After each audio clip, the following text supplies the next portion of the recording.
अस्सलाम वालेकुम दोस्तों। कभी आपने सोचा है कि हुकूमतें डिफ़ॉल्ट क्यों कर जाती हैं और इसके पीछे रीज़न्स क्या होती हैं? क्यों हुकूमतों को पहले से लिए हुए कर्ज़ों का इंटरेस्ट देने के लिए और कर्ज़ लेना पड़ता है? 1-2 साल पहले हमने सुना था कि श्रीलंका डिफ़ॉल्ट हो चुका हुआ है। क्या डिफ़ॉल्ट होने के बाद श्रीलंका के लोग भूखे मर गए थे? और जब हुकूमतें डिफ़ॉल्ट होती हैं तो इससे होता क्या है? उसके लोगों पर क्या इम्पैक्ट आता है? बिज़नेसेस पर क्या इम्पैक्ट आता है? इन सब सवालों का जवाब जानने की कोशिश करेंगे इस वीडियो में। Sri Lankan government declared bankruptcy.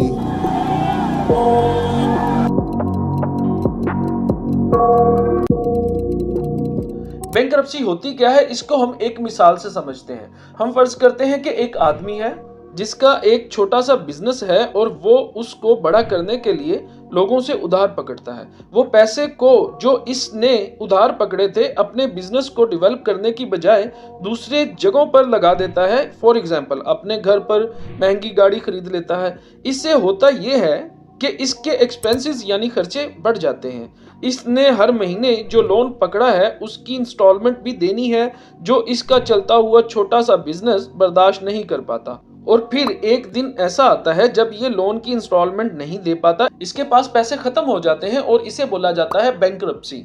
और क्या कंट्रीज की भी ऐसी सिचुएशन हो सकती है? टेक्निकली कंट्रीज कभी बैंकरप्ट नहीं होती। बैंकरप्ट होती हैं वहां की गवर्नमेंट्स।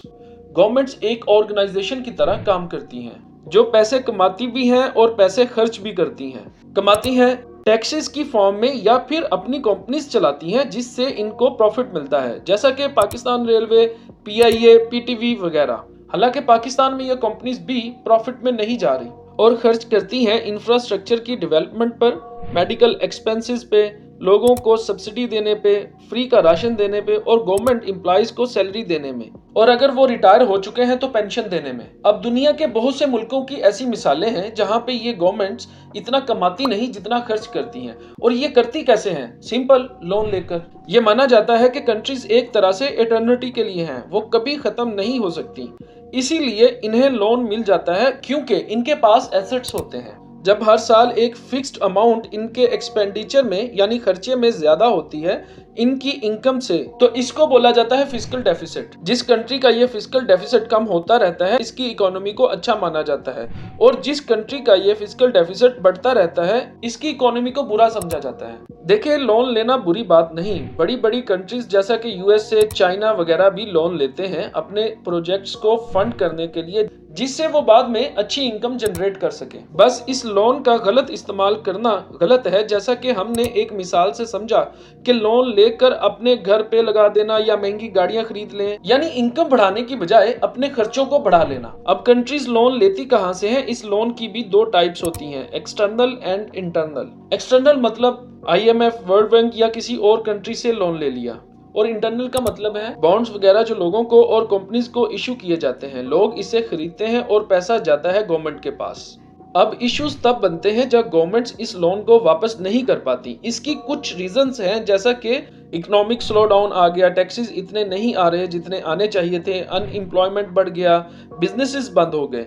और दूसरी कुछ रीजन जैसा कि इररिस्पॉन्सिबल प्लानिंग, यानी आपने किसी प्रोजेक्ट में पैसा लगाया लेकिन वो इकोनॉमी को बूस्ट करने की बजाय उल्टा वेस्ट हो गया। वेस्टेज ऑफ रिसोर्सेज, यानी रिसोर्सेज को अच्छी जगह इस्तेमाल करने की बजाय वेस्ट किया जाए, जैसा कि महंगी महंगी तकारीब की जाए, महंगी गाड़ियां इंपोर्ट की जाए, हेलीकॉप्टर्स खरीदे जाएं। दूसरे लफ्जों में बहुत ज्यादा प्रोटोकॉल एंजॉय किया जाए, करप्शन की जाए और इस पैसे को गरीब अवाम की वेलफेयर की बजाय स्विस बैंक्स वगैरह में पहुंचा दिया जाए और पॉलिटिकल इंस्टेबिलिटी आ जाए। ऐसी सिचुएशन में गवर्नमेंट्स अपना लिया हुआ लोन वापस नहीं कर पाती। एक और रीजन है, जनरली लोन लिए जाते हैं फॉरेन करेंसी में, जैसा कि यूएस डॉलर वगैरह में, और जब कंट्री की करेंसी नीचे गिरती जाए तो वो लोन भी पड़ा पड़ा बढ़ता रहता है। और जब लोन नहीं दिए जाते तो दूसरे मुल्कों से रिक्वेस्ट की जाती है कि इस साल किस्त नहीं दे सकते, हमें वेव ऑफ कर दिया जाए, और इस तरीके से होती है शुरुआत। और फिर दूसरा लोन लिया जाता है पहले लोन का इंटरेस्ट देने के लिए, और ये साइकिल चलता रहता है। और फिर एक टाइम ऐसा आता है जब आपको कोई लोन देने के लिए तैयार नहीं होता, और फिर कंट्री को कहना पड़ता है दूसरे मुल्कों को जिनसे लोन लिया होता है कि हम आपका लोन वापस नहीं कर सकते, और इसे बोला जाता है सॉवरेन डिफॉल्ट, जैसा कि श्रीलंका में हुआ था। और जब कंट्रीज लोन वापस नहीं कर पाती तो इसके नतीजे में उनको अपने मुल्क के एसेट्स दूसरी कंट्री को देने पड़ते हैं। इसकी बेस्ट एग्जाम्पल है श्रीलंका का हम्बनटोटा पोर्ट, जो चाइना के लोन से बनाया गया था। जब श्रीलंका इस लोन को वापस नहीं कर पाया तो उन्होंने चाइना को लीज पे दे दिया 99 ईयर्स के लिए।